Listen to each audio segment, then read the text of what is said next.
Sa lansangang puno ng sigaw, tinig ng bayan, nagkais at matibay. Sa EDSA natin itinindig, kalayaang sabik nating makamit. Walang sandata kundi dasal, pagmamahal sa inang bayan ng dangal. Hawak kamay, puso'y nag-aalab, diktadura'y tinapos ng ating dala. Panikala ng takot, ating binali, dilim ng kahapon ay pinawi. Bagong umagay ating tinanaw, dahil sa tapang ng sambayanang natanaw. Mga ina, ama, anak at bata, sa lansangan ay nagsama-sama, sundalo, pare, mayaman at buka, iisang sigaw, kalayaan na, dugo'y hindi kailangan pumatak, upang tiwalay tuluyang matiyak. Dahil ang bayan sa pagmamahal, ang hustisya ating natamo ng banal.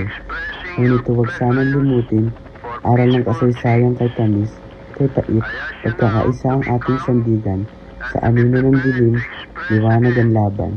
Ngayon, sa bagong panahon ng laban, di armas, di dahas, kundi katarungan. Diwa ng EDSA'y patuloy sa atin, isang bayang malaya, matapat at tapat sa hangarin.